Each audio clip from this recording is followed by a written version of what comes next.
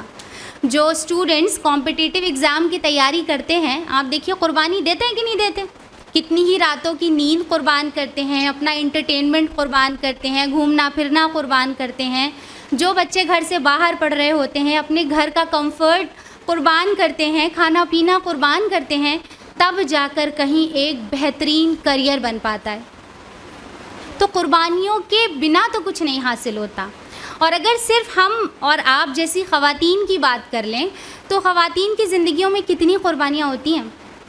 اپنا گھر چھوڑ کر کسی اور کے گھر جانا، اپنی فیملی، اپنا جہاں بچپن گزارا ہے، اپنے بھائی بہن سب کو چھوڑ کر کہیں اور جانا قربانی تو ہوتی ہے. پھر اس گھر کو بنانا، شوہر سے وفاداری نبھانا، یہ سب کچھ قربانی مانگتا ہے.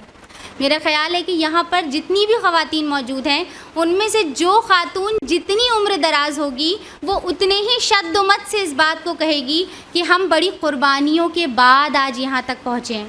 ایسا ہے نا؟ تو قربانیاں کتنی درکار ہوتی ہیں کچھ زندگی میں حاصل کرنے کے لیے. قربانی ہے کیا یہ بھی سمجھ لیتے ہیں. اپنی مرضی اور اپنی پسند کو دوسروں کے لیے ترک کر دینا قربانی ہے. اب اس سے آسان ڈیفینیشن مجھے اور سمجھ نہیں آئی کہ اپنی مرضی اور اپنی پسند کو دوسروں کے لیے قربان کر دینا یہی قربانی کہلاتا ہے. اور ہم قربانی کیوں دیتے ہیں؟ کیوں کسی کے لیے اپنی پسند کو اور اپنی مرضی کو چھوڑ دیتے ہیں؟ محبت کی بنا پر. محبت کرتے ہیں ایک دوسرے سے، اسی لیے قربانی دیتے ہیں. تو قربانی تو مطلب ضروری ہوتی ہے محبت میں، بلکہ یہ کہہ لیجئے کہ سچی محبت تو قربانی مانگتی ہے، اور اگر قربانی نہیں ہے تو محبت سچی ہے نہیں. تو قربانی تو دینی ہی پڑتی ہے. قربانیوں کے بعد ہی ہم اس جگہ پر پہنچتے ہیں. تو یہ ہم خواتین کا حال ہے. لیکن کبھی ہم نے یہ سوچا ہے کہ اتنی قربانیاں دیتے دیتے فائنلی ہمیں حاصل کیا ہوتا ہے؟ ہم سب تو اپنی اپنی قبروں تک پہنچ جاتے ہیں نا، پہنچ جاتے ہیں، کوئی تھوڑا جلدی کوئی تھوڑا بعد، لیکن فائنلی قربانی دیتے دیتے ہم اپنی قبروں تک پہنچ جاتے ہیں. اچھا، میرے ذہن میں یہ خیال آتا ہے کہ جو ایسا مریض ہوتا ہوگا جو اپنے بستر مرگ پر ہوتا ہے، یعنی اپنی ڈیتھ بیڈ پر ہوتا ہے اور اپنی آخری سانسیں لے رہا ہوتا ہے، اس کے ذہن میں یہ سوال ضرور آتا ہوگا کہ میں نے اتنی قربانیاں دی ان لوگوں کے لیے، اس کا مجھے حاصل کیا ہوا؟ سوچتا ہوگا. اور شاید اللہ جانے کہ کیا ہم بھی یہ بات سوچیں گے. تو اس کا جواب اللہ تعالیٰ دیتے ہیں سورہ شورى سورہ نمبر 42 آیت نمبر 36 میں، فَمَا أُوتِيتُم مِّن شَيْءٍ فَمَتَاعُ الْحَيَاةِ الدُّنْيَا وَمَا عِندَ اللَّهِ خَيْرٌ وَأَبْقَىٰ لِلَّذِينَ آمَنُوا وَعَلَىٰ رَبِّهِمْ يَتَوَكَّلُونَ. اللہ تعالیٰ کہتے ہیں کہ تم کو جو کچھ بھی دیا گیا ہے، جو کچھ بھی تمہیں عطا کیا گیا ہے، وہ دنیا کی چند روزہ زندگی کا سر و سامان ہے، اور اللہ کے پاس جو ہے وہ بہتر بھی ہے اور پائیدار بھی ہے ان کے لیے جو ایمان لائے اور اپنے رب پر توکل کرے. یعنی دنیا کی زندگی میں جو کچھ بھی ہمیں ملا ہے، ہمارا گھر ہو گیا، کام کاروبار ہو گیا، ہماری کوئی جاب ہو گئی، ہمارے بچے ہو گئے، رشتہ دار تعلق ہو گئے، یہ سب کچھ ہمیں دنیا کی زندگی گزارنے کے لیے، تاکہ ایک اچھی لائف ہم یہاں پہ گزاریں، اس لیے یہ ہمیں ملا ہے. مگر یہ سب کچھ ٹیمپریری ہے، ختم ہو جانے والا ہے. جو کچھ بھی ہمیں یہاں عطا کیا گیا ہے، دیکھیے انسان کے سروائیو کرنے کے لیے کسی جاب کی، کسی کام کاروبار کی تو ضرورت ہوتی ہی ہے، تو اللہ کی طرف سے عطا کردہ ہے ہم کو.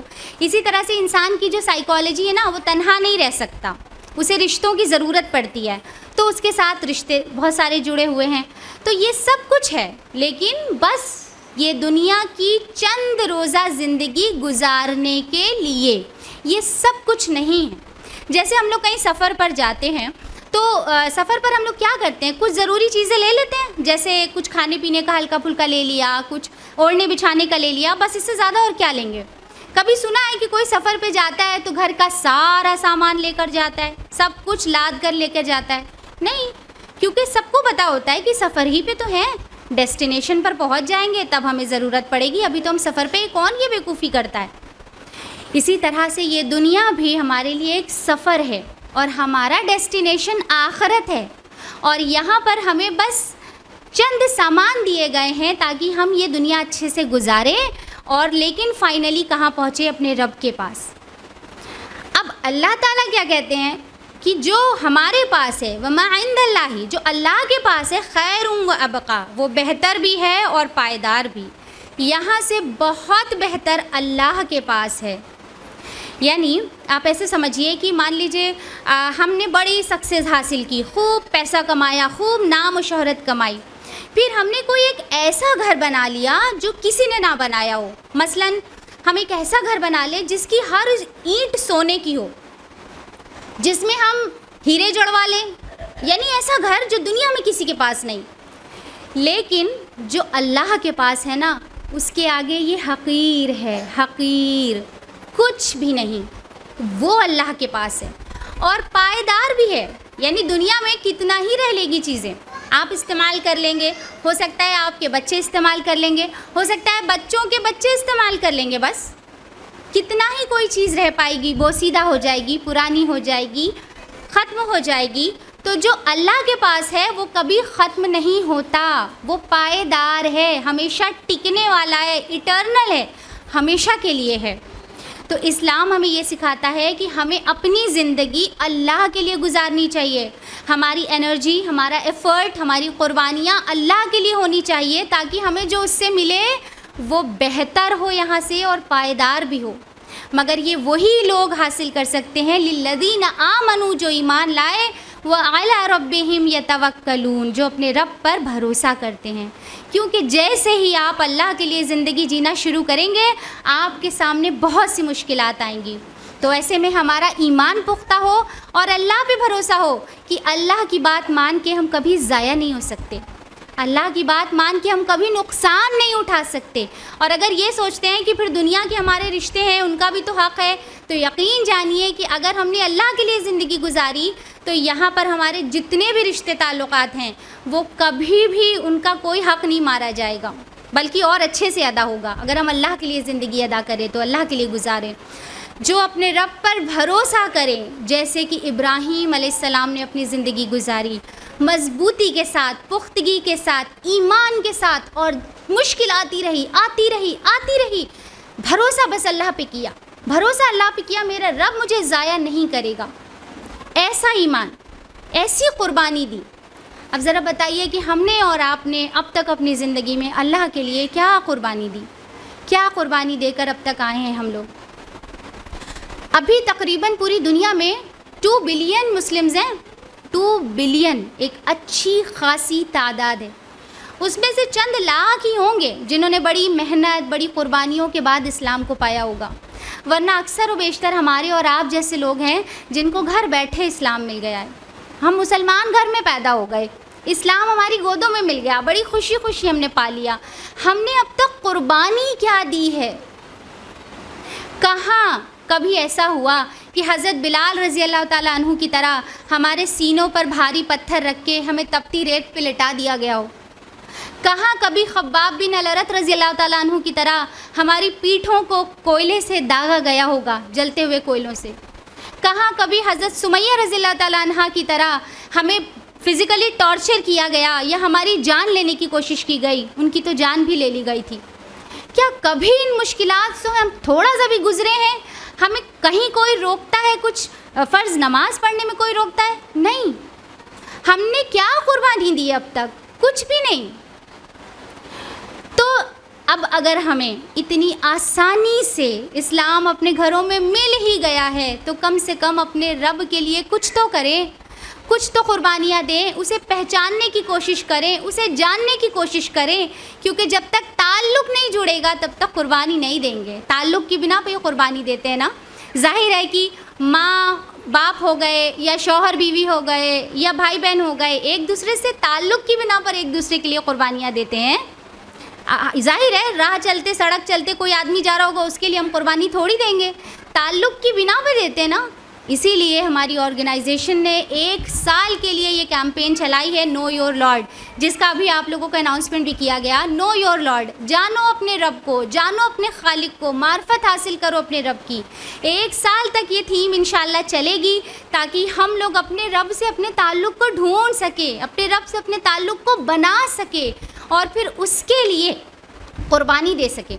اور ابھی ایک بڑے ہی پیارے سے تعلق کا ذکر سسٹر ام کلثوم نے کیا آپ کے سامنے، خالق اور مخلوق کا. خالق جو پیدا کرتا ہے، مخلوق جس کو پیدا کیا گیا، یعنی مخلوق کے ہونے کی وجہ ہی خالق ہے. یعنی ہمارا جو وجود ہے، ہمارا اس دنیا میں آنا ہماری خالق سے ہی ہے، اس نے ہمیں پیدا کیا. ہمارا کسی کی ماں بننا، کسی کی بیٹی بننا، کسی کی بہن بننا، کسی کی بیوی بننا اس خالق کی وجہ سے، ہمارا وجود ہی اس کی وجہ سے ہے. تو اس کا مطلب ہمارا سب سے بڑا تعلق تو اللہ سے ہو گیا. تو ہماری ساری قربانیاں اور محبت کا سب سے بڑا حقدار تو اللہ تعالیٰ ہو گئے. ہماری قربانیوں اور محبت کے سب سے بڑے حقدار کون ہیں؟ اللہ تعالیٰ. لیکن ایک بات یاد رہے، اللہ کو ہماری قربانیوں کی ضرورت نہیں ہے. اللہ کو نہیں چاہیے ہماری محبت، ہماری قربانیاں. ہمیں اللہ کی ضرورت ہے، وہ تو بے نیاز ہے. ہمیں اللہ کے قرب کی ضرورت ہے، اور قربانی قرب کا ذریعہ ہے، اللہ سے قریب کرتا ہے.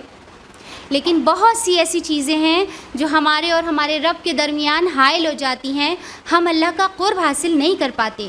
اللہ تعالیٰ خود فرماتے ہیں سورہ آل عمران سورہ نمبر 3 آیت نمبر 14 اور 15 میں کہ لوگوں کے لیے مرغوبات نفس، عورتیں، اولاد، سونے چاندی کے ڈھیر، چیدہ گھوڑے، مویشی اور زرعی زمینیں خوشنما بنا دی گئی ہیں.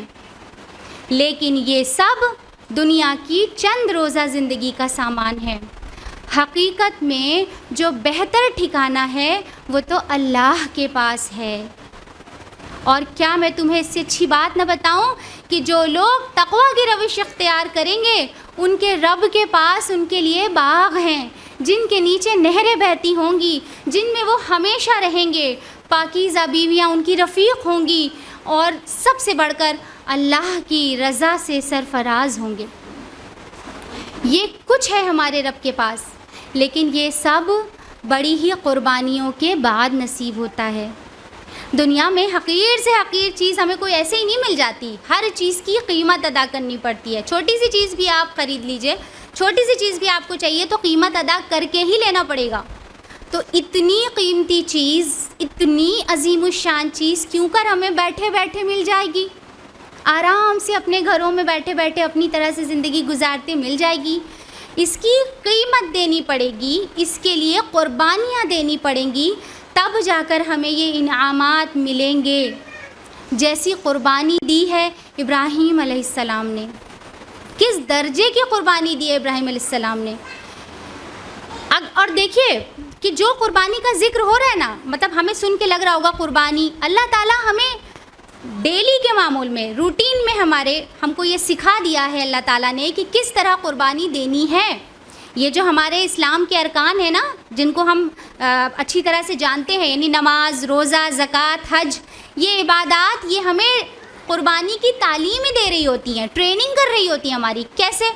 دیکھیں، جب نماز کا وقت ہوتا ہے، اللہ تعالیٰ کی کال آتی ہے، ہم لوگ اپنے سارے امپورٹنٹ کام چھوڑ کے کھڑے ہو جاتے ہیں نا نماز کے لیے. کتنا ہی ضروری کام کر رہے ہوں، اللہ تعالیٰ کی پکار آ گئی، اب کام چھوڑ دیا، نماز کے لیے کھڑے ہو گئے. کتنی ہی ٹھنڈ تھی، وضو کیا ٹھنڈے پانی سے، لیکن اللہ کے لیے کھڑے ہو گئے. یہ کیا ہے؟ ایک ٹائپ آف قربانی تو ہے. اسی طرح سے روزہ، پورا 1 مہینہ قربانیوں میں گزرتا ہے. ہم اپنی بیسک نیڈ سے رک جاتے ہیں، اپنے کھانے پینے سے رک جاتے ہیں. 1 مہینہ ہم تقویٰ کی زندگی گزارتے ہیں، ہر برائی، ہر فحش سے اپنے آپ کو روک لیتے ہیں. روزہ ہمیں قربانی سکھاتا ہے. اسی طرح سے زکوٰۃ، مال کی قربانی، کیونکہ مال تو ہمیں بہت محبوب ہوتا ہے، بڑی محنت سے کماتے ہیں اور جمع کر کے رکھتے ہیں، تو مال تو سب کو بہت پسند ہوتا ہے. زکوٰۃ کیا ہے؟ مال کی قربانی، تاکہ کہیں یہ محبت اللہ اور ہمارے درمیان نہ آ جائے. تو زکوٰۃ کے ذریعے ہم اپنے نفس کا اور اپنے مال کا تزکیہ کرتے ہیں، یعنی دونوں کو پاک کرتے ہیں. اسی طرح سے حج کیا ہی قربانی کا سبق دیتی ہے. ابھی ہم نے سسٹر ام کلثوم سے سنا ایک سعی، ایک جہد ہے اللہ کے لیے، قربانی کا ایک سلسلہ ہے. اگر ہم لوگ غور کریں تو حج کی تیاری ہی اپنے آپ میں ایک بڑی قربانی ہے. دیکھیے حج کے لیے جب نکلتے ہیں ہم لوگ کتنے دنوں کے لیے اپنے گھر بار کو چھوڑ کے نکل جاتے ہیں. عام حالات میں جاتے ہیں، عام حالات میں ہم لوگ اپنے گھر کو چھوڑنا نہیں جاتے.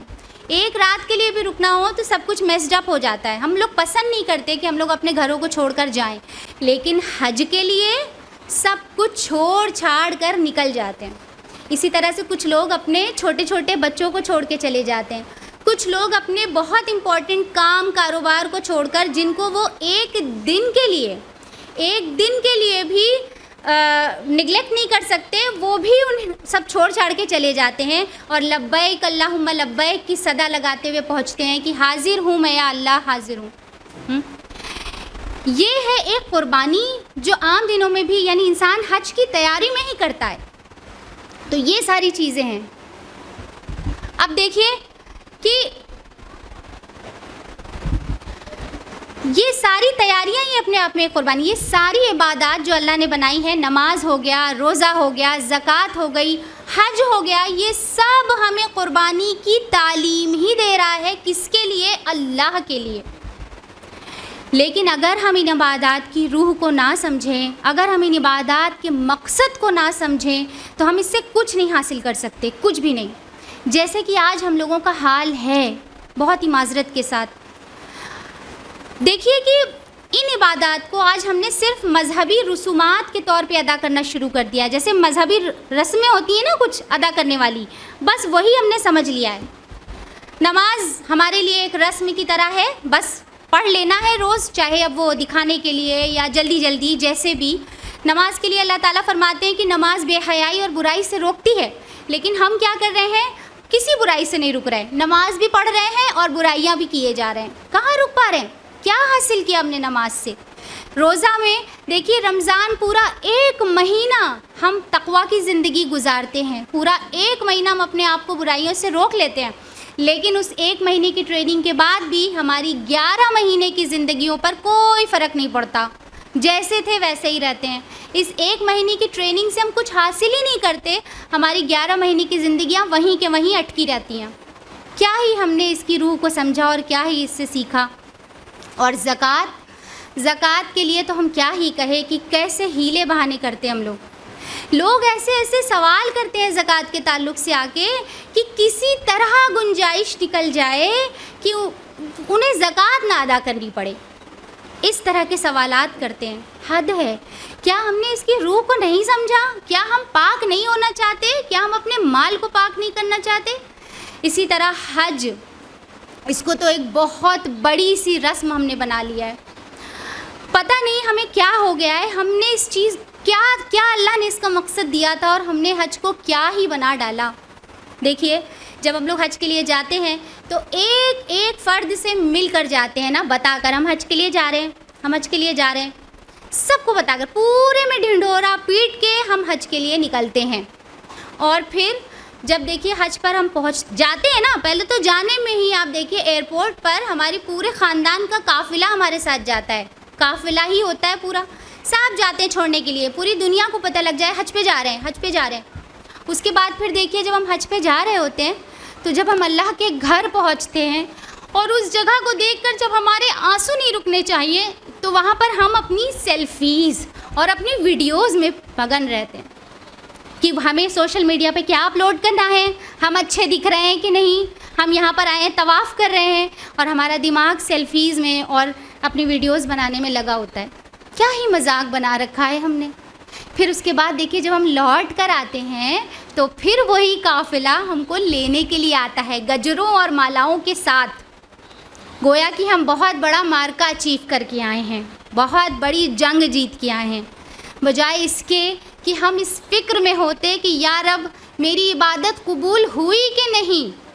ہم دعا کرتے کہ اللہ ہمارے حج کو قبول فرما لینا. ہم اس طرح شان و شوکت سے آتے ہیں گویا ہم تو جنت کا ٹکٹ اپنے ساتھ لے کر آئے ہیں. دیکھو حج کر کے آ گئے، پوری دنیا میں دکھاتے ہیں کہ حج کر کے آ گئے، مالا پہن کر، گجرے پہن کر. اور اس کے بعد جو دعوتوں کا سلسلہ چلتا ہے، دعوتیں ہوتی ہیں، لوگ آتے ہیں، تحائف دیتے ہیں، ایک پریشر، کوئی حج کر کے آیا ہے تو اب اسے تحائف دینا ضروری ہے، اسے تحائف دیے جاتے ہیں، یہاں تک کہ جو حج کر کے آیا ہے وہ خود بھی تحفے لے کے آتا ہے خاندان کے ایک ایک فرد کے لیے۔ ذرا سوچئے کہ ہم کرنے کیا گئے تھے اور دماغ کہاں لگا ہوتا ہے، کیا ہی سین ہوتا ہے، ادھر عبادت سے فارغ ہوتے ہیں، ادھر بازاروں کے چکر لگانے شروع کر دیتے ہیں، کیونکہ ایک پورا خاندان ہے جس کے لیے تحفے لے کر جانا ہے۔ ایک بے وجہ کا پریشر۔ کیا ہم نے حج کو بنا لیا ہے؟ کیا اللہ نے کس لیے اس کو ہم پر فرض کیا تھا؟ اللہ نے اس کو ہمارے اوپر فرض کرنے کا کیا مقصد تھا؟ ہم نے اس کو کیا بنا لیا؟ ایک مذہبی رسم بس۔ اور پھر ہم لوگ کیا سوچتے ہیں کہ ہمارا حج قبول ہو گیا، اللہ کیا مذاق بنا لیا ہم نے ان عبادات کا۔ اسی لیے ہم لوگ کبھی ان عبادات سے کچھ نہیں سیکھ پاتے، ہماری پوری زندگی ایسی غفلت میں گزر رہی ہے، سارے جو ہے وہ ارکان ادا کیے جا رہے ہیں لیکن اس ارکان سے کچھ ہماری زندگی میں بدلاؤ نہیں آ رہا ہے۔ رہ گئی رسم ازاں روح بلالی نہ رہی، فلسفہ رہ گیا تلقین غزالی نہ رہی۔ اگر ہم نے ان عبادات کی روح کو سمجھا ہوتا، ان کے مقصد کو سمجھا ہوتا تو آج ہماری زندگیاں ایسی نہیں ہوتی، ایسی غفلت والی۔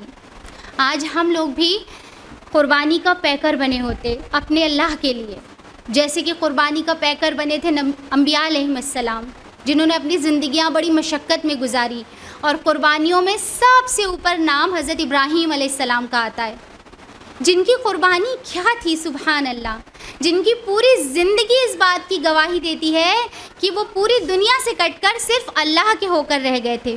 ابراہیم علیہ السلام نے اپنے سارے سکون، آرام، آسائش، کمفرٹ کو تج دیا، چھوڑ دیا۔ ابھی سسٹر ام کلثوم نے بتایا نا کہ وہ چاہتے تو بہت عیش و عشرت والی زندگی گزارتے، وہ ایک پجاری کے بیٹے تھے، وہ ایک بہت ہی بہترین لائف گزارتے جس کو ہم بہترین کہتے ہیں، بڑے سے گھر میں رہنا اور بہت آسائش اور آرام، لیکن انہوں نے یہ سب اپنے رب کے لیے چھوڑ دیا، اللہ تعالیٰ کے لیے مصر، عراق، فلسطین اور حجاز کی خاک چھانتے رہے اللہ کے دین کے لیے۔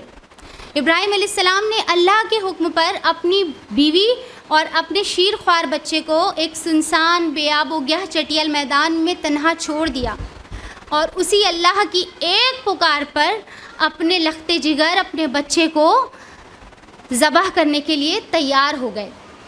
وہ بات، اور اپنے طور پہ تو ذبح کر ہی ڈالا تھا، وہ بات اور ہے کہ اللہ نے اپنے فضل سے ان کو بچا لیا۔ اسی لیے تو اللہ تعالیٰ نے فرمایا، اللہ تعالیٰ فرماتے ہیں کہ وَمَنْ أَحْسَنُ دِينًا مِّمَّنْ أَسْلَمَ وَجْهَهُ لِلَّهِ وَهُوَ مُحْسِنٌ وَاتَّبَعَ مِلَّةَ إِبْرَاهِيمَ حَنِيفًا وَاتَّخَذَ اللَّهُ إِبْرَاهِيمَ خَلِيلًا۔ سورہ نساء سورہ نمبر 4 آیت نمبر 125۔ اس سے اچھا طریقے زندگی اور کس کا ہو سکتا ہے، جس نے یکسو ہو کر ابراہیم کے طریقے کی پیروی کی، جس نے اپنا رویہ نیک رکھا، اپنے آپ کو اللہ کے آگے سر تسلیم خم کر دیا، یکسو ہو کر ابراہیم کے طریقے کی پیروی کی، اسی ابراہیم کے طریقے کی جسے اللہ نے اپنا دوست بنایا، جسے اللہ نے اپنا دوست بنایا۔ خلیل اللہ تھے وہ، اللہ نے دوست بنا لیا تھا ان کو۔ دوست کون ہوتا ہے؟ جو کسی حال میں آپ کا ساتھ نہیں چھوڑتا، بیسٹ فرینڈ جس کو کہتے ہیں نا، پوری دنیا ایک طرف ہو تو وہ آپ کے ساتھ کھڑا ہوتا ہے، جب آپ کو سب چھوڑ دیں تب بھی ساتھ دیتا ہے اور آپ کو ہر حال میں ایموشنلی اور مورلی سپورٹ کرتا رہتا ہے، وہ دوست ہوتا ہے۔ اللہ نے ابراہیم علیہ السلام کو اپنا دوست بنا لیا، جسے اللہ اپنا دوست بنا لے اسے کسی اور چیز کی کیا ہی ضرورت پڑ سکتی ہے۔ اسی لیے جب بھی کبھی ابراہیم علیہ السلام کو دنیا کی بڑی سے بڑی نعمت اور اپنے رب کے درمیان چوز کرنا ہوتا تھا، وہ اپنے رب کو چوز کرتے تھے، اسی لیے اللہ نے ان کو اس انعام سے نوازا۔ جب کبھی بھی انہیں اپنے رب کے حکم اور دنیا کی بڑی سے بڑی فائدے کو چننا ہوتا تھا تو اپنے رب کے حکم کو چن لیتے تھے، اور اس بڑے فائدہ جو انہیں نظر آ رہا ہوتا تھا وہ چھوڑ دیتے تھے۔ یہ تھے ابراہیم علیہ السلام۔ اس لیے اللہ تعالیٰ نے ہمیں بھی تاکید کی کہ جس نے ابراہیم کے طریقے کی پیروی کی یکسو ہو کر، یعنی ہم کو کہا جا رہا ہے ابراہیم کے طریقے کی پیروی کرو، اس ابراہیم کی جسے اللہ نے اپنا دوست بنایا۔ یاد رکھیے کہ آپ کی اور ہماری زندگی میں وہ وقت آ کر رہے گا اور آتا رہتا ہے جب ہمیں اپنی مرضی، اپنی پسند، اپنی پرائرٹیز اور اللہ کے درمیان یا اللہ کے حکم کے درمیان یا اللہ کے رسول کے حکم کے درمیان چوز کرنا ہوتا ہے، تو ہم کیا چوز کرتے ہیں؟ ہم اپنی خواہش نفس کے تابع ہو جاتے ہیں۔ ہم لوگ وہ چوز کرتے ہیں جس میں ہمیں فائدہ نظر آ رہا ہوتا ہے۔ ایک طرف ہمارا رب ہوتا ہے اور دوسری طرف ہماری خواہشات ہوتی ہیں۔ ایک طرف ہمارا رب ہوتا ہے، دوسری طرف ہمارے مفاد ہوتے ہیں، اور ہم اپنی مفاد کو چوز کر لیتے ہیں، اپنے رب کو چھوڑ دیتے ہیں، ہم اپنی خواہشوں کو چوز کر لیتے ہیں۔ یہ ہے ہماری قربانیاں اس درجے کی۔ بس کیسی زندگی گزار رہے ہیں ہم؟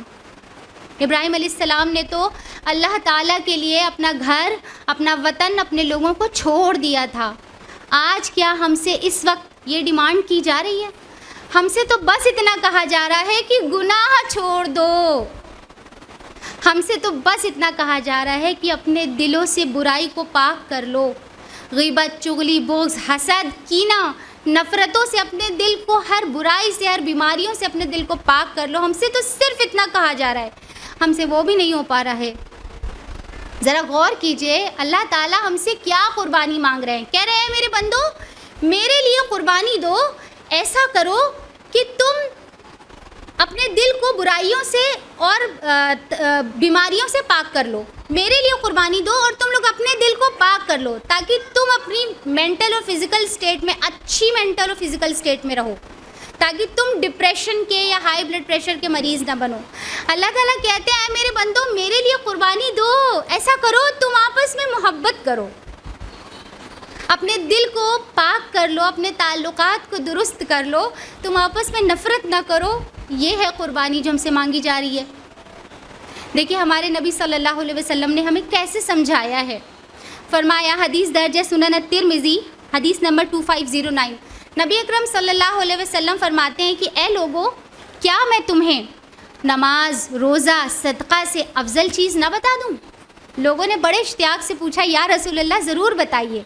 اللہ کے رسول نے فرمایا کہ آپس کے تعلقات کو درست کرو، کیونکہ آپس کے تعلقات کی خرابی مونڈنے والی چیز ہے۔ اور میں یہ نہیں کہتا کہ وہ بالوں کو مونڈ دیتی ہے، بلکہ وہ دین کو مونڈ دیتی ہے۔ ذرا سوچئے، آپس کے تعلقات کی خرابی، ہمارا دین خطرے میں ہے۔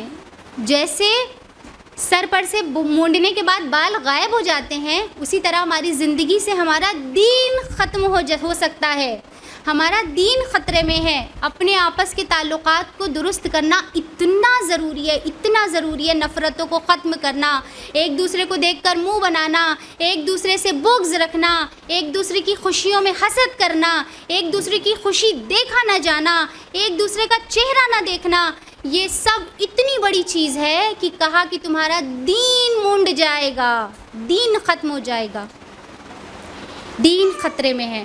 تو بس اب یہ بڑا مشکل کام ہے نا۔ جیسے ہی ہم لوگ سوچیں گے چلو بھائی اب چلتے ہیں ان سے اپنے تعلقات صحیح کر لیتے ہیں، بہت وقت گزر گیا، بڑے ان سے جھگڑے ہو گئے تھے، یا پھر فلاں ہیں ان سے ہمارے بڑے تعلقات خراب ہیں، تو چلے بھائی اب ان سے تعلقات بنا لیں۔ ویسے ہی ہمیں یاد آ جائے گا نہیں انہوں نے تو ہمارے ساتھ بہت برا کیا تھا، ان سے تو ہمارا بڑا جھگڑا ہوا تھا، ان سے تو ہماری تب سے برائی چل رہی ہے، یہاں پر ہمیں یاد آ جائے گا۔ پھر کیا کریں گے؟ بس یہیں پر پھر ہم لوگ قربانی دے دیں گے، قربانی دے دیں گے، اپنی انا کی، اپنی نفس کی قربانی دے دیں گے، اللہ کے لیے قربان۔ یہ دراصل ہمارا اسماعیل ہے، جسے اس عید الاضحیٰ ہم لوگ انشاءاللہ قربان کر دیں گے، کر دیں گے۔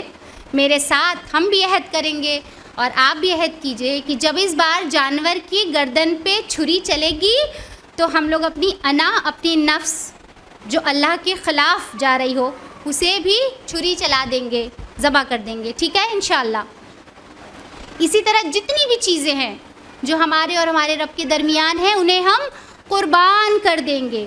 اور آج کے ماڈرن ایرا میں ہمارے اور ہمارے رب کے درمیان جو سب سے بڑا بیریئر ہے وہ کیا ہے؟ Social media. سوشل میڈیا سب سے بڑا بیریئر ہے. یہ ایک نا ٹرانس میں ہمیں لے جاتا ہے. جب ہم کام کرنے بیٹھتے ہیں تو ہم بھول جاتے ہیں کیا کرنے بیٹھے تھے.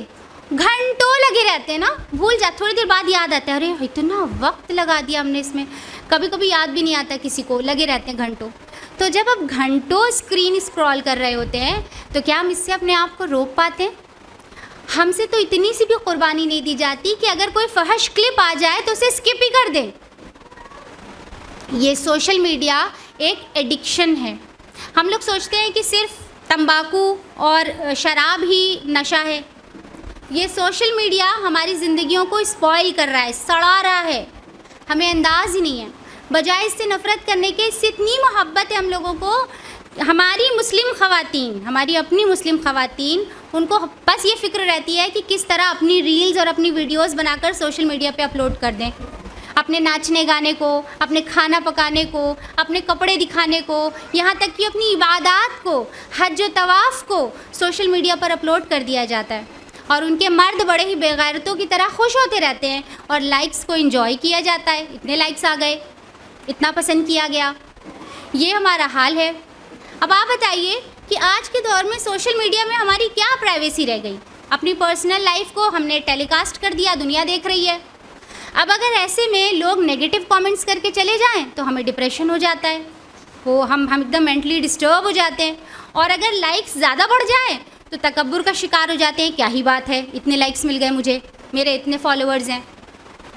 یہ سوشل میڈیا کیا ہے؟ پوری طرح سے ہمارا سلیپ پیٹرن ڈسرپٹ ہوا پڑا ہے. راتوں کو سوتے نہیں ہیں, صبح کو ہم لوگ بیماریوں کا گھر بنے رہتے ہیں. پورا سلیپ پیٹرن خراب ہو چکا ہے. اس سوشل میڈیا کے ذریعے ہم سوشلی آئسولیٹ ہو گئے, تنہا ہو گئے. پتہ ہے, کیونکہ ہم سوچتے ہیں کہ ہم بہت بیزی ہیں, بہت مصروف ہیں. اس کی وجہ سے ہم نے لوگوں سے ملنا جلنا بند کر دیا, لوگوں کا حال احوال لینا بند کر دیا, ان کے پاس بیٹھنا بند کر دیا, انہیں کیا تکلیف ہے یہ پوچھنا بند کر دیا, ان کو اپنی زبان سے تسلی دینا بند کر دیا, مہمان کی مہمان نوازی کرنا بند کر دیا. سوچئے کتنے ہی نیکیوں کے راستے ہم نے اپنے اوپر اس کی وجہ سے بند کر دیے, کیونکہ ہمیں وقت نہیں ہے, ہم بہت زیادہ مصروف ہیں سوشل میڈیا پہ. تو یہ ہمیں بہت سی برائی سکھا رہا ہے, ایک نہیں ہے, بہت ہے.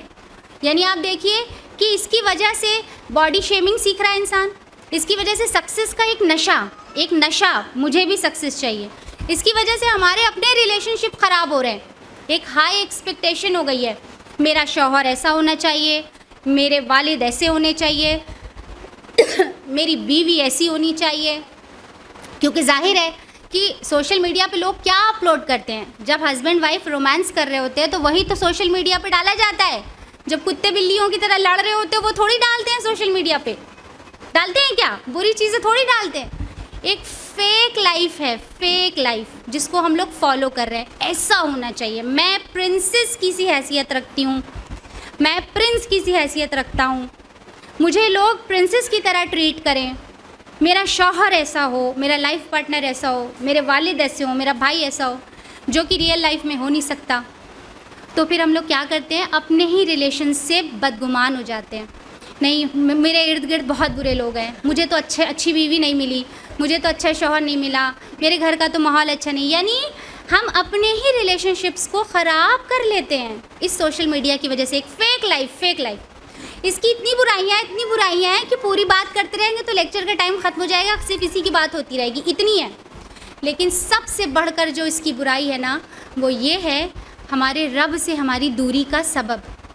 یہ ہم کو ہمارے اللہ سے دور کرنے والی چیز ہے, ڈسٹریکشن ہے. یہ ڈسٹریکشن بہت بڑا, اور اللہ تعالیٰ کو یکسوئی ہونا بہت پسند ہے. اور ابراہیم علیہ السلام حنیف تھے. حنیف یعنی یکسو, جو اپنے رب کی طرف پوری طرح فوکسڈ تھے پوری دنیا سے کٹ کے. حنیف, یکسو, فوکسڈ ہو جانا. اور اللہ تعالیٰ نے ان کا ذکر بار بار قرآن میں کیا لفظ حنیف سے. وہ حنیف تھا, وہ یکسو ہو کر اللہ کی پیروی کرنے والا تھا. اور ہم اسی کی وجہ سے ڈسٹریکٹڈ رہتے ہیں, بالکل بھول جاتے ہیں, اللہ تعالیٰ کو یاد ہی نہیں کر پاتے, کیونکہ ہم پوری طرح اس میں جو پھنسے ہوتے ہیں. تو ابراہیم علیہ السلام نے ایک بڑی پیاری سی دعا سکھائی ہے، اسی سے ہم نے اپنا لیکچر بھی شروع کیا تھا۔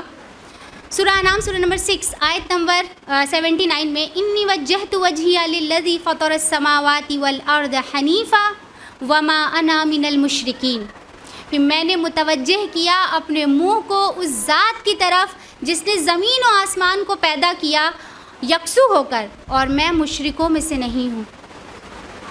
یعنی ابراہیم علیہ السلام کی یہ پیاری سی دعا، یہ قربانی کی بھی دعا ہے جب جانور قربان کرتے ہیں، اور جب نماز شروع کرتے ہیں تو اس کے پہلے بھی یہ دعا پڑھی جاتی ہے کہ میں نے سب سے کٹ کر اپنے آپ کو فوکسڈ کر لیا اپنے رب کی طرف۔ اللہ تعالیٰ ہماری زندگی میں سینٹرڈ ہونے چاہیے، ہمارا کھانا پینا، سونا جاگنا، چلنا، کام کاروبار، معاملات، لین دین سب اللہ کے لیے ہونا چاہیے۔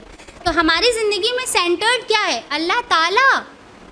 لیکن آج ہم اس کی وجہ سے ڈسٹریکٹڈ ہیں۔ تو اللہ تعالیٰ کہتے ہیں حنیف ہو جاؤ، ابراہیم کی طرح حنیف ہو جاؤ۔ So we must be focus towards اللہ سبحانہ و تعالیٰ from every affairs and every distractions.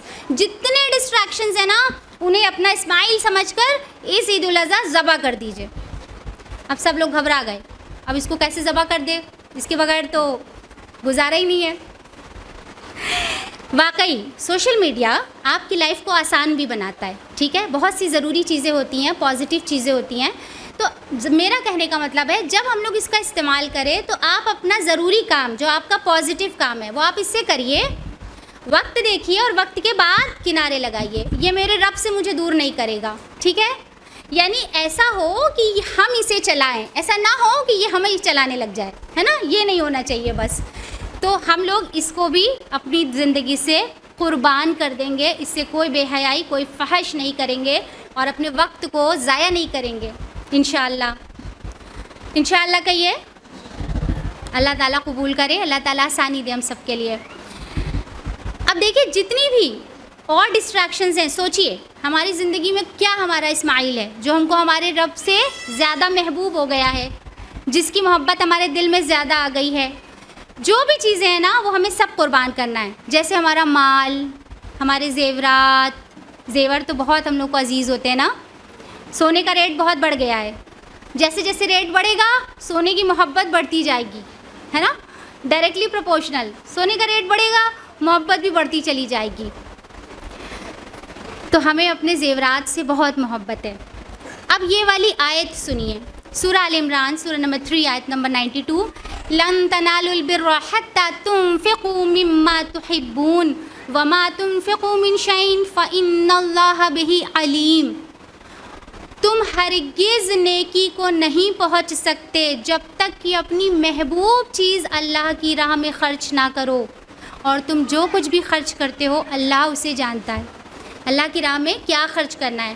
باسی کھانا نہیں جو ہم نہیں کھاتے، وہ کپڑے نہیں جو ہمارے پرانے ہو گئے جن کی فٹنگ ہمیں نہیں آتی، محبوب چیز، اپنی دل پسند چیز، اپنی محبوب چیز اللہ کی راہ میں جب تک نہیں خرچ کرو گے نیکی کے لیول کو پہنچو گے ہی نہیں۔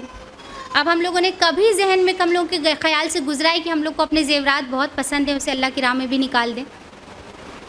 سوچئے، سوچنے والی بات ہے، سوچنا چاہیے۔ جب یہ آیت نازل ہوئی، حضرت ابو طلحہ رضی اللہ تعالیٰ عنہ جن کا ایک بہت بڑا باغ تھا، مدینہ کا بہت ہی مشہور و معروف باغ تھا، اتنا بڑا تھا کہ تقریباً 600 درختوں پر مشتمل تھا، اتنا بڑا باغ تھا، اور بہت اچھا، بہت ہرا بھرا، اور بہت اچھی اس سے انکم ہوتی تھی، وہی ایک واحد سورس آف انکم تھا ان کا، اسی سے ان کا معاش کا ذریعہ تھا۔ کبھی کبھی نبی اکرم صلی اللہ علیہ وسلم اس باغ میں آرام بھی کرنے جایا کرتے تھے۔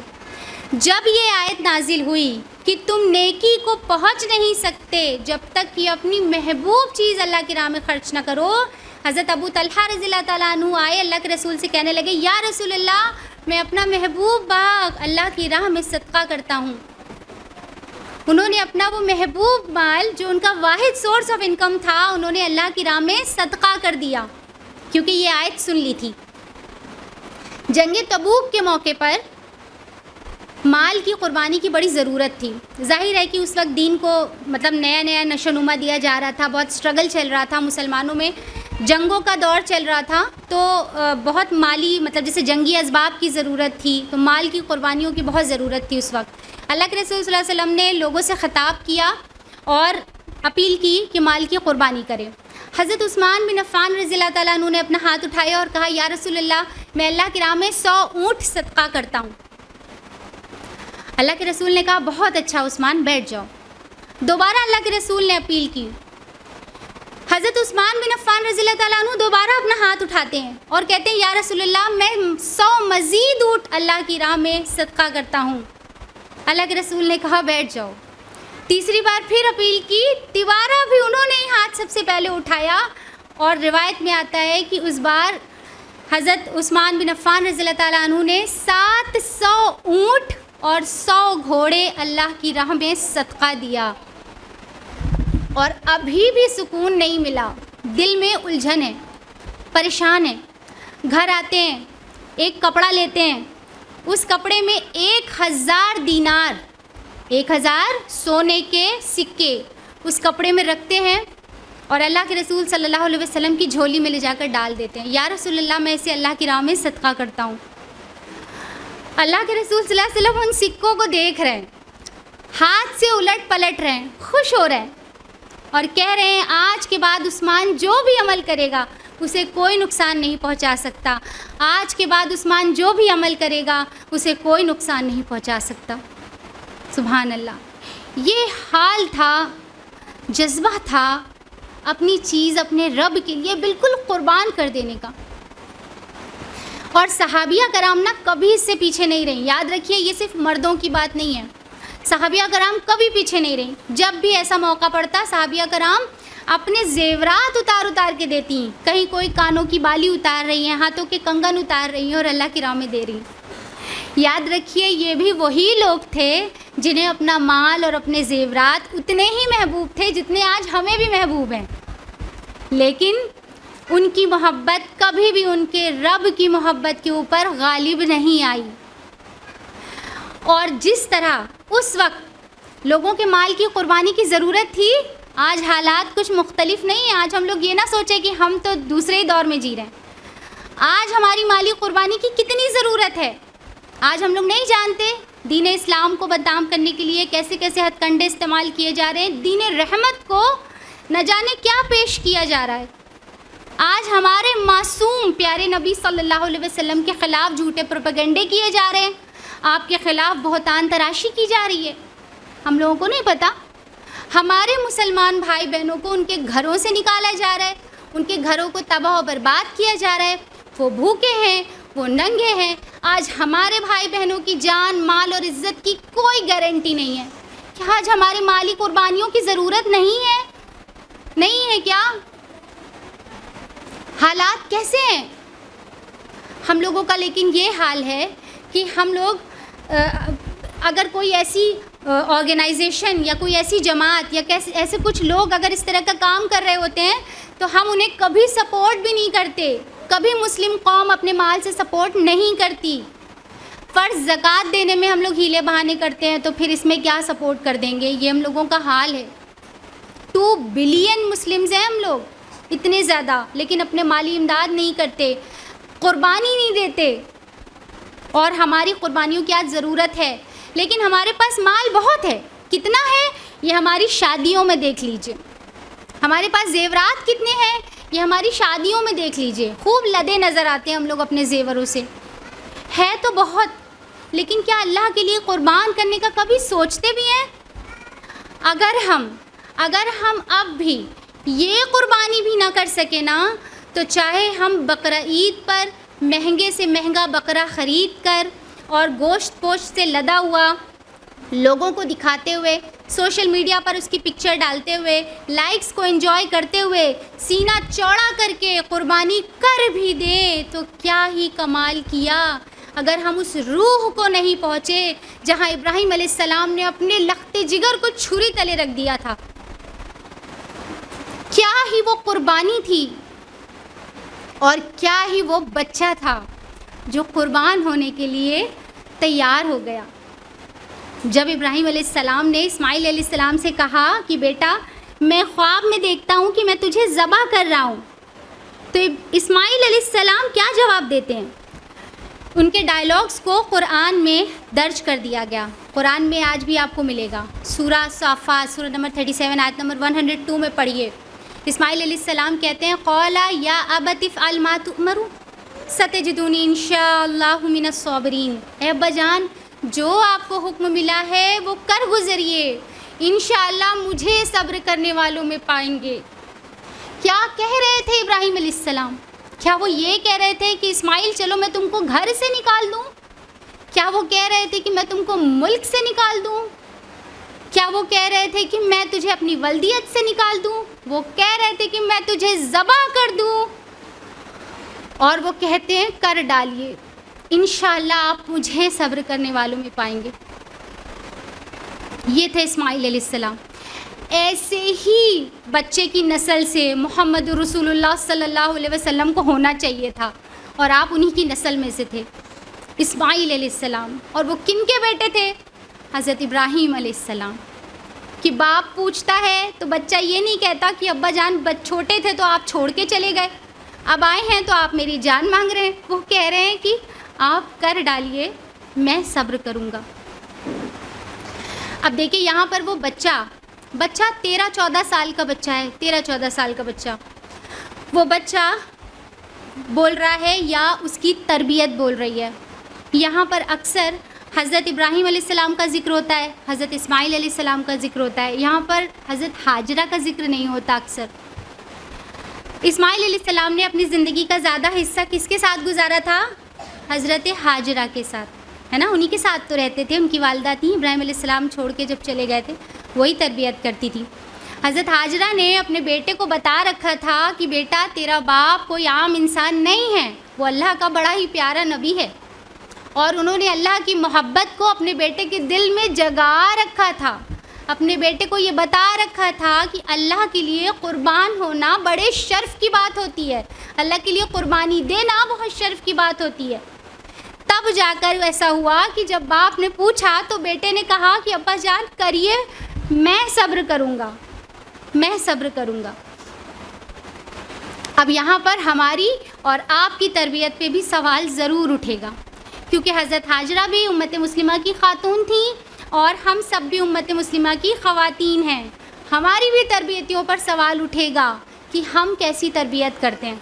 ہم لوگ کا یہ حال ہے کہ ہم لوگ اپنے بچوں کو کوئی ٹف ٹائم نہیں دیتے, ان کو ان کی کمفرٹ زون میں رہنا سکھاتے ہیں, آسانی میں, میرے لال کو کوئی تکلیف نہ پہنچے. یہ ہم لوگوں کا حال ہے. ہم لوگ اپنے بچوں کو کبھی روکھی سوکھی نہیں کھلاتے, ہمیشہ عمدہ سے عمدہ کھلاتے ہیں, کبھی روکھی سوکھی کھلا کر انہیں ٹرینڈ کرنے کی کوشش نہیں کرتے. اسی لیے جب آج ہمارے بچوں کو ان کا فیوریٹ کھانا نہیں ملتا تو وہ کیا کرتے ہیں, پورا گھر سروں پر اٹھا لیتے ہیں, شور مچاتے ہیں کہ ان کا فیوریٹ کھانا نہیں ملا, اور بہت معذرت کے ساتھ ہم لوگ باندیوں کی طرح انہیں مناتے پھرتے ہیں. ہم لوگوں کے بچوں میں کوئی صبر اور برداشت کا مادہ نہیں ہے. کوئی ٹیچر انہیں کچھ سکھا نہیں سکتا, کوئی بڑا انہیں کچھ سمجھا نہیں سکتا. یہ حال ہے کہ اگر کسی کیو میں لگ جائیں, ٹریفک میں پھنس جائیں تو آپے سے باہر ہو جاتے ہیں, کسی سے جھگڑا ہو جائے تو گالی گلوچ پر اتر آتے ہیں. اور یہ سب تو چھوڑ دیجئے, صرف کچھ گھنٹے کے لیے الیکٹریسٹی چلی جائے یا انٹرنیٹ کنیکشن چلا جائے تو بس دیکھیے بچوں کا کیا حال ہوتا ہے. اور بہت ہی معذرت کے ساتھ ہم بڑوں سے ہی بچے یہ سیکھتے ہیں, ہم ہی لوگوں سے. اب آپ بتائیے کہ ہم لوگ کیسے اپنی اور اپنے بچوں کی تربیت کر سکیں گے, کیسے ہم اپنے آپ کو اور اپنے بچوں کو یہ سکھا سکیں گے کہ اللہ کے لیے قربانی دینی ہے, اللہ کے لیے زندگی گزارنی ہے. قربانی ہے کیا, کوئی گھاٹے کا سودا؟ اب تک تو یہ بات سمجھ آ گئی ہوگی کہ اللہ تعالیٰ کو اسماعیل علیہ السلام کی جان نہیں چاہیے تھی. اگر جان چاہیے ہوتی تو چھری کو حکم مل جاتا, وہ گردن مبارک پہ چل جاتی. اللہ کو اسماعیل کی جان نہیں چاہیے تھی, اللہ تعالیٰ کو صرف حضرت اسماعیل کا اور حضرت ابراہیم کا ٹیسٹ, ان کا امتحان مقصود تھا. اور ابراہیم علیہ السلام اتنے کامیاب ہوئے اس میں. اللہ تعالیٰ فرماتے ہیں سورہ صافات سورہ نمبر 37 آیت نمبر 108 سے 110 میں پڑھیے. فرماتے ہیں وَتَرَكْنَا عَلَيْهِ فِي الْآخِرِينَ سَلَامٌ عَلَىٰ إِبْرَاهِيمَ كَذَلِكَ نَجْزِي الْمُحْسِنِينَ. اور اسی طرح ہم نے اس کی تعریف و توصیف ہمیشہ کے لیے آنے والی نسلوں میں چھوڑ دی۔ سلام ہے ابراہیم پر، اور ہم محسنین کو ایسی ہی جزا دیتے ہیں۔ ابراہیم علیہ السلام کی تعریف و توصیف آج تک ہے۔ ابراہیم علیہ السلام کو جوز بھی مانتے ہیں، یعنی یہودی، وہ بھی ان کے فالوورز ہیں، کرسچنز بھی ان کے فالوورز ہیں، اور مسلمز تو ہیں ہی۔ پوری دنیا کی پاپولیشن کے حساب سے 15.8 ملین جیوز ہیں صرف، پوری پاپولیشن کے حساب سے 2.6 بلین کرسچنز ہیں اور 2 بلین مسلمز ہیں۔ ٹوٹل ملا کے پوری ورلڈ پاپولیشن کا 59% وہ ہیں جو ابراہیم علیہ السلام کو فالو کرتے ہیں۔ اس طرح آپ کی تعریف و توصیف ہمیشہ کے لیے چھوڑ دی گئی۔ کیسے ملا؟ قربانیوں کے بعد۔ یہ تھے ابراہیم علیہ السلام جن کی قربانی اللہ کو اتنی پسند آئی کہ اللہ تعالیٰ نے ہمیں بھی حکم دیا کہ تم بھی اسی کے طریقے کی پیروی کرو، تاکہ تم بھی وہی قرب حاصل کرو جو ابراہیم کو ہوا۔ یہ تھے ابراہیم علیہ السلام کی قربانی۔ اور یاد رکھیے کہ اللہ کو قربانی دے کر ہم کبھی نقصان نہیں اٹھا سکتے، کبھی بھی نہیں نقصان اٹھا سکتے۔ اللہ تعالیٰ تو ہمیں صرف آزمانا چاہتے ہیں، تھوڑی سی آزمائش دے کر ہمیں ڈھیر سارا نوازنا چاہتے ہیں، اپنی رحمتوں سے، اپنے فضل سے، اپنے کرم سے، سب سے بڑھ کر اپنی رضا سے۔ ورنہ قربانی دے کر اللہ کو کیا ہی ملتا ہے؟ کچھ نہیں۔ اللہ کو کوئی مطلب نہیں ہماری قربانیوں سے۔ اللہ تعالیٰ ہمارے جذبے کو ہمیں بس چیک کرنا چاہتے ہیں۔ اللہ تعالیٰ فرماتے ہیں سورہ حج سورہ نمبر 22 آیت نمبر 37 میں، لَن يَنَالَ اللَّهَ لُحُومُهَا وَلَا دِمَاؤُهَا وَلَكِن يَنَالُهُ التَّقْوَىٰ مِنكُمْ۔ اللہ تعالیٰ کہتے ہیں کہ اللہ کو نہ ان کا خون پہنچتا ہے، نہ ان کا گوشت پہنچتا ہے، اسے تو تمہارے دلوں کا تقویٰ پہنچتا ہے۔ ہماری قربانی کے ذریعے کیا ہوتا ہے؟ خون بہہ جاتا ہے اور گوشت ہمیں ہی لوٹا دیا جاتا ہے، اور اللہ تک صرف ہماری محبت، ہمارے جذبات پہنچتے ہیں۔ بس اللہ کو تو صرف یہ دیکھنا ہے اور کچھ بھی نہیں۔ اللہ کو ہماری قربانیوں سے کیا مطلب؟ وہ ہمارے جذبات کو دیکھنا چاہتا ہے۔ تو ہم اللہ کے لیے قربانیاں دینا سیکھیں، اپنی زندگی اللہ کے لیے گزارنا سیکھیں، اور یہ تبھی ہوگا نا جب ہم اپنے رب کو جان جائیں گے، اور جان جائیں۔ اس لیے ہماری آرگنائزیشن IRO نے 1 سال کے لیے پوری یہ تھیم چلائی ہے، جس کا بار بار آپ لوگوں کو بتایا جا رہا ہے، نو یور لارڈ، اپنے رب کو جانو، اپنے رب کو، اپنے خالق کو پہچانو۔ 1 سال تک ریپیٹڈلی ہم لوگ اس تھیم پر بات کریں گے، تاکہ ہم اپنے رب کو جان جائیں، اس سے قربت حاصل کر لیں، اس سے اپنا رشتہ جوڑ لیں، ہم اور آپ مل کر اپنے رب کی معرفت حاصل کر لیں۔ اور یقین جانیے، اگر اتنی سی بھی ہم نے اپنے رب کی معرفت حاصل کر لی، اتنا بھی اپنے رب کو جان گئے نا، تو بڑی سے بڑی قربانی دینے میں کبھی نہیں جھجکیں گے، کبھی بھی نہیں، بلکہ خوشی محسوس کریں گے، اپنی خوش قسمتی سمجھیں گے اللہ کے لیے قربانی دینا۔ بس اللہ کو یہی مطلوب ہے۔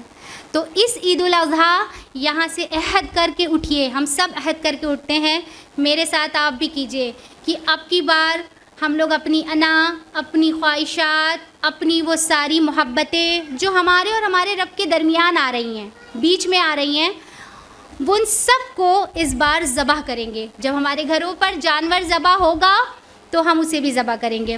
اچھا، کچھ لوگ بہت دل شکستہ ہو جاتے ہیں نا کہ ہماری استطاعت نہیں ہے قربانی کی، اور ہم لوگ تو نہیں کر پا رہے ہیں قربانی، یا بہت سال سے میرے یہاں قربانی نہیں ہوتی۔ غم کرنے کی ضرورت ہی نہیں ہے، بس اس بار ہم لوگ ان خواہشات پر بھی چھری چلا دیں گے، ہو گئی قربانی۔ اللہ کو یہی چاہیے تھا، نہ اسے خون پہنچتا ہے، نہ اسے گوشت پہنچتا ہے، اسے تمہارے دلوں کا تقویٰ پہنچتا ہے۔ تو اس عید الاضحیٰ ہم سب اپنی خواہشات کو اسی طرح جو ہمارے اور ہمارے رب کے درمیان روڑا بن رہی ہیں، ان کو قربان کر دیں گے، ذبح کر دیں گے انشاءاللہ۔ اللہ تعالیٰ ہم سب کے عمل میں آسانی کرے، ہم سب کی پختگی کو مضبوط کرے، استقامت دے۔ میں اپنی بات کو ختم کرتی ہوں اس آیت مبارکہ سے جس سے ہم نے اس پروگرام کی شروعات کی تھی، سورہ نام سورہ نمبر 6 آیت نمبر 162، قل ان صلاتی و نسکی و محیایا و مماتی للہ رب العالمین، کہو کہ میری نماز، میری قربانی، میرا جینا، میرا مرنا سب اللہ کے لیے ہے، جو تمام جہانوں کا پالنے والا ہے. وآخر الدعوانا ان الحمدللہ رب العالمین. والسلام علیکم ورحمۃ اللہ وبرکاتہ. جزاک اللہ خیرہ sister Fariya. Indeed it was an eye opener. آپ کے الفاظ نے ہمیں سوچنے پر مجبور کیا. کیا ہم واقعی سمجھتے بھی ہیں کہ قربانی کیا ہوتی ہے؟ رسماً روایتاً بس ایک جانور قربان کر دینا یہی قربانی ہوتی ہے؟ کیا ہم کبھی اپنے آپ کو ریمائنڈ نہیں کراتے ابراہیم علیہ السلام کی قربانی کے بارے میں؟ ہم خود اور اپنے بچوں کو جب تک ان چیزوں سے روبرو نہیں کرائیں گے، اللہ کی پہچان نہیں کرائیں گے، اس کے پروفٹس کے بارے میں نہیں بتائیں گے، ان کے سامنے وہ ایگزامپلس نہیں رکھیں گے، تو کیا ہوگا ہمارا؟ آج امت مسلمہ کا جو زوال ہے اس پر تو کچھ بولنے کی ضرورت نہیں ہے. مسلمان کیسے کس حال میں جی رہے ہیں اور کیا کچھ کر رہے ہیں، اس میں تو مطلب نیڈلیس ٹو سے اینی تھنگ. اور اگر ہم اپنے بچوں کو بھی بس یہی درس دیتے چلیں گے، ابھی بھی اگر ہم صرف یہ سکھاتے چلیں گے کہ تم اور صرف تم کھا لو، تم کر لو، تم آگے بڑھ جاؤ، دوسروں کو دھکا مار کر اپنی جگہ بنا لو، تو ہمارے یہ بچے کل اللہ کے دین کی خدمت کرنے کو تیار ہوں گے؟ آج اللہ کا دین ہم سے چیخ چیخ کر قربانی مانگ رہا ہے اور ہم اپنے کانوں میں انگلیاں ڈالے بیٹھے ہیں، کیونکہ ہم اپنے سے بڑھ کر کچھ سوچ ہی نہیں پاتے. ہمارا گھر اور ہمارے بچے، دیٹس اٹ. بغل میں کیا ہو رہا ہے یا ہمارے سامنے والے کے ساتھ کیا ہو رہا ہے اس کو ہمیں فکر نہیں ہے، اور اس کا نتیجہ آج ہمارے سامنے ہے. آپ سب اخبار، سوشل میڈیا، نیوز سے تو بالکل اویئر ہیں. اس ٹاپک پہ تو بولنا ہی نہیں ہے، بس صرف سوچنا ہے کہ کہاں غلطی ہو رہی ہے، کہاں کمی رہ رہی ہے، ہماری سمجھ میں کہاں کمی ہے. ہم کیوں نہ سمجھ سکے آج تک کہ اللہ تعالیٰ بار بار قرآن میں جو ابراہیم علیہ السلام کو مینشن کرتا ہے، اور بار بار ہمیں یہ تلقین کی گئی کہ ہم اللہ کی راہ میں ان کے جیسے قربانی کریں. تو اس کا کیا مطلب تھا؟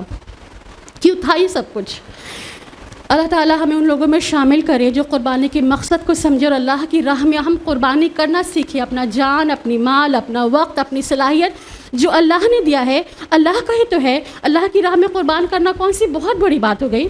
اگر ہم چاہتے ہیں کہ ابھی بھی ہم رک جائیں، جو ہمارے ساتھ مشکلیں سب پیش آ رہی ہیں اور ہمارے بچوں کو، آئندہ جنریشنز کو یہ سب فیس نہ کرنا پڑے، تو دس از دا ٹائم.